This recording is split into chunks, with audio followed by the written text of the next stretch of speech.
श्रावण मास में कामिका एकादशी व्रत जो 21 जुलाई को पड़ रहा, तो हम और आप सभी 21 जुलाई को क्या क्या करें और कामिका एकादशी व्रत का क्या महात्म्य है, क्या फल है और हमें किस तरीके से ये कामिका एकादशी व्रत करना चाहिए, तो मैं वो बताने का प्रयास आपको कर रहा हूं। आप लोग बड़े ध्यान से सुनेंगे। श्रीमद् भगवद गीता में दान और तप, इन सब का बड़ा विशेष तौर पे वर्णन किया गया है। तप माने जब हम व्रत करते हैं तो अपने शरीर को हम लोग एक तरीके से तपाते ही। तो श्रीमद् भगवद गीता में ये कहा है, यज्ञ दान तपः कर्मम न त्याज्यम कार्यमेव तत्, अर्थात मनुष्य को प्रयास करके 3 कार्य कभी नहीं छोड़ने चाहिए। वो 3 कार्य कौन से हैं? बोले कि यज्ञ, एक तप और एक दान। इन तीनों कार्यों से मनुष्य शुद्ध होता है, मनुष्य पवित्र होता है। इस कार्य को करते रहना चाहिए। परंतु कलयुग में तो यहां तक कहा गया है कि कल काल में अगर हमसे यज्ञ थोड़े कम हो, तप भी थोड़ा कम हो, तो भी कोई बात नहीं है। परंतु हमको क्या करना चाहिए कि हमें कलयुग में दान से विशेषतः रुचि रखनी चाहिए। प्रयासरत रहकर जीव को दान करते रहना चाहिए।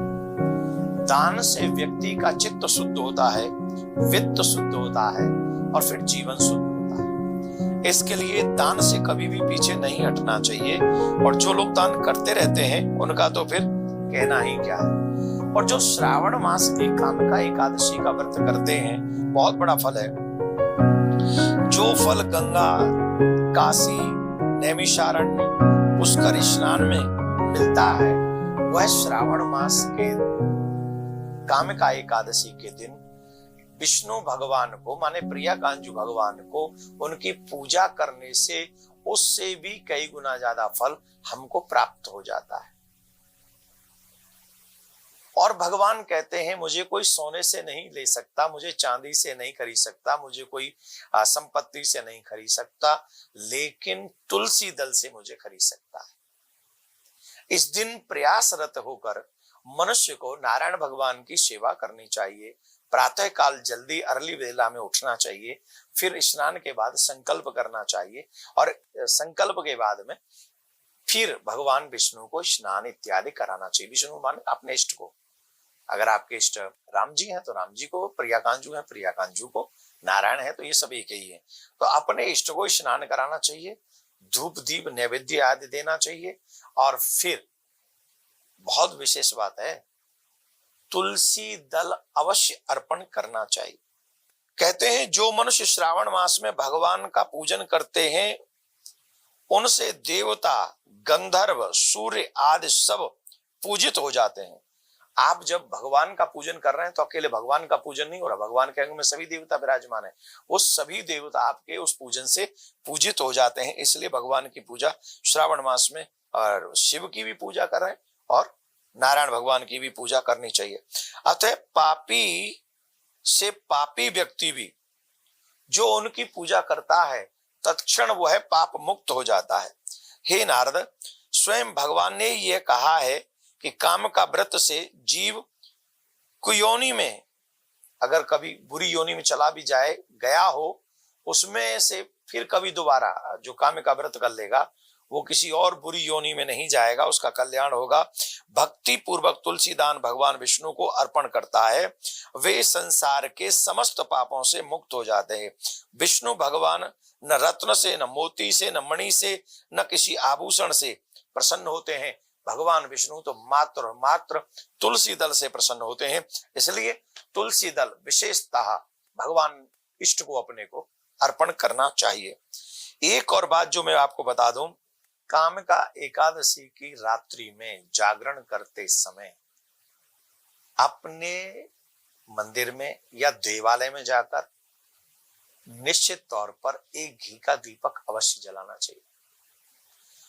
जो मनुष्य कामिका एकादशी की रात्रि पर घी का दीपक जलाता है भगवान के मंदिर में रात्रि में, घी का दीपक जलाता है भगवान के मंदिर में रात्रि में, वह उसके जो पितृ हैं, पितृलोक में जो उसके पितृ हैं, वह पितृ अमृत पान करते हैं, स्वर्ग लोक में अमृत पान करते हैं, तथा जो भी वह तेल का दीपक या घी का दीपक जलाते हैं, वे करोड़ों दीपकों से प्रकाशित होकर सूर्य के लोक के लिए प्रस्थान करते हैं। तो प्रयासरत होकर, आज मेरी बात पे आपको लगता होगा कहां ये सूर्य लोक की बातें कर रहे हैं, क्योंकि आज हमें सूर्य लोक दिखाई तो नहीं पड़ रहा, परंतु जब आप मेरी बात पे विश्वास करके जला लेंगे, एक दीपक जलाने में आपका कुछ जाना नहीं, आप भी जलाइए, अपने बच्चों के हाथों से भी जलवाइए, आपका जाना क्या है। लेकिन या तो वो तिल का तेल हो या फिर घी हो, घी शुद्ध हो, अशुद्ध ना हो, तो आपको निश्चित तौर पे भगवत प्राप्ति होगी, भगवान के धाम की प्राप्ति होगी। इसलिए प्रयासरत होकर कामिका एकादशी व्रत 21 जुलाई को हमको करना है। इसकी कहानी भी बड़ी अद्भुत है। एक कोई बहुत दुष्ट प्रकार का बलवान व्यक्ति था, अब इसमें तो थोड़ा वर्णन दिया है, लेकिन आज के युग में जाति का वर्णन करना ठीक नहीं है। तो उस दुष्ट प्रकार के व्यक्ति ने एक बहुत क्रोधी था, बल भी बहुत था, उसने एक ब्राह्मण को मार दिया था। अब ब्राह्मण को मार के उसे बाद में पछतावा हुआ, करे मेरी तो मेरी ब्रह्म हत्या हो गई। तो फिर उसने सोचा कि मुझे क्या करना चाहिए, तो कम से कम मैं इसका कर्म कांड कर दूं, अंतिम संस्कार कर दूं, तो मुझे कुछ पापों से मुक्ति मिलेगी। तो अन्य ब्राह्मणों ने उसका अंतिम संस्कार नहीं करने दिया, बोले तू ब्रह्म हत्यारा है, हम तेरे हाथों से इस बेचारे का अंतिम संस्कार नहीं होने देंगे। तो बड़ा और दुखी हुआ, वो निर्बल होने लगा, वो कमजोर होने लगा, उसकी ब्रह्म हत्या उसके जीवन पे असर करने लग गई। तो एक बार दुखी होकर किसी संत से पूछा, तो उन्होंने कहा श्रावण मास की कामिका एकादशी का व्रत करो तो तुम्हारे समस्त पाप नष्ट हो जाएंगे। तो संत की बात उसने मानी और कामिका एकादशी व्रत उसने किया, जिसके कारण जो है उसका वो पाप नष्ट हो गया और उसका उद्धार हो गया। कामिका एकादशी के दिन कई शुभ योग बन रहे हैं और इन योगों में किया हुआ जप, की हुई पूजा, किया हुआ दान मनुष्य को कई गुना ज्यादा फल देते हैं। तो वो शुभ योग क्या है? वो वृद्धि योग बन रहा है। मतलब यहां जो चीजें आप करोगे, भजन करोगे तो भजन में वृद्धि होती चली जाएगी, दान करोगे तो दान में वृद्धि होती चली जाएगी, अगर किसी ग्रंथ का दान करोगे तो तुम्हारे ज्ञान में वृद्धि होती चली जाएगी।